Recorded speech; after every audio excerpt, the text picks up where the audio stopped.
নমস্কার বন্ধুরা, ডিমস কিচেন চ্যানেলে তোমাদের অনেক অনেক অনেক স্বাগত। আশা করি সবাই ভীষণ ভালো আছো। আজকের রেসিপি সিস পালং দিয়ে মাছের ডিম দিয়ে চচ্চড়ি। ভীষণই টেস্টি হয় রেসিপিটি, আর একদম গ্রাম্য পদ্ধতিতে, ঘরোয়া পদ্ধতিতে রেসিপিটি বানিয়ে আপনাদের দেখাবো। চলুন রেসিপিটি দেখে নেওয়া যাক। এর জন্য নিয়েছি সিস পালং। এটা আমাদের চাষের খেতেই হয়েছিল, আপনারা বাজার থেকে সংগ্রহ করে নেবেন।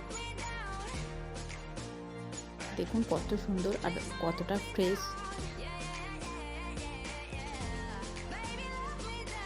এইভাবে কেটে নিয়েছি, ডাঁটাগুলো আলাদা করেছি আর শাকটা আলাদা করে নিয়েছি।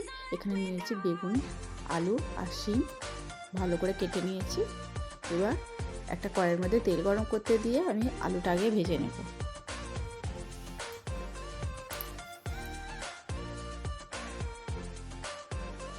আলুটা ভাজা হয়ে গেছে, এবার শিমটা ভেজে নেব।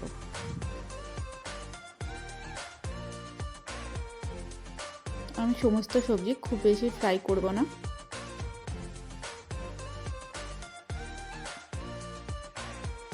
এই পর্যায়ে বেগুনটা শিমের মধ্যে অ্যাড করে দিয়ে দুটো আমি একসঙ্গে ভেজে নেব। দেখুন শিম আর বেগুন ভাজা হয়ে গেছে। এবার মাছের ডিমটা নিয়ে নিয়েছি, আগে থেকেই লবণ মাখিয়ে রেখেছি। একটু হলুদ গুঁড়ো দিয়ে ভালো করে মাখিয়ে নেব মাছের ডিমটা। এবার মাছের ডিমটাও ভেজে নেব। মাছের ডিমটাও খুব বেশি ভাজবো না।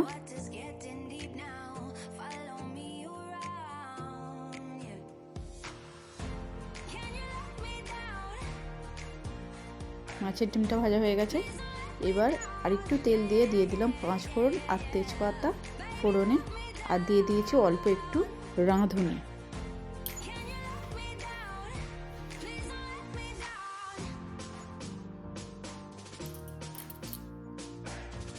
একটু গরম হয়ে যাওয়ার পর ফোড়নটা আমি দিয়ে দিলাম পেঁয়াজ কুচি। পেঁয়াজটা একটু ফ্রাই করে নেব।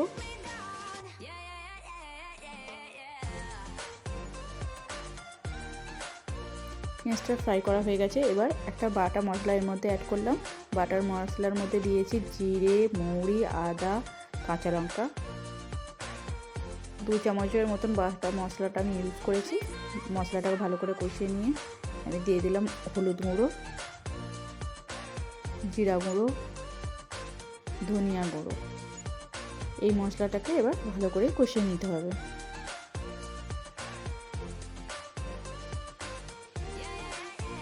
মশলাটা কিছুক্ষণ কষানোর পর দিয়ে দিলাম পরিমাণ মতো লবণ। দেখুন মশলাটা কষানো হয়ে গেছে। এবার ভেজে রাখা শিম, আলু, বেগুনটা এর মধ্যে দিয়ে দিলাম। দিয়ে মশলার সঙ্গে ভালো করে একটু কষিয়ে নিতে হবে। একটু কষিয়ে নেওয়ার পর দিয়ে দেবো কেটে রাখা পালংয়ের ডাঁটা আর শাকটা।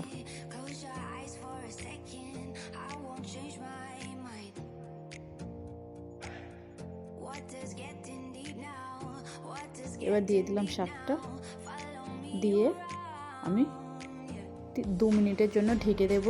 তাহলেই পালং শাকটা নরম হয়ে যাবে আর মিক্স করতে খুব সুবিধা হবে। দেখুন 2 মিনিটের জন্য ঢেকে দিয়েছিলাম, নরম হয়ে গেছে কত সুন্দর। দেখুন এই পর্যায়ে এবার ভালো করে মিক্স করে নিতে পারবো।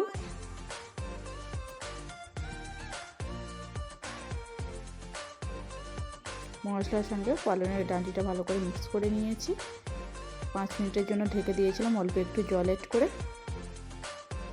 অবশ্যই গ্যাসের ফ্লেমটাকে মিডিয়ামে রেখেছিলাম। এবার ভেজে রাখা মাছের ডিমটা এর মধ্যে অ্যাড করে দিলাম। আবারও 5 মিনিটের জন্য আমি এটা ঢেকে দেব।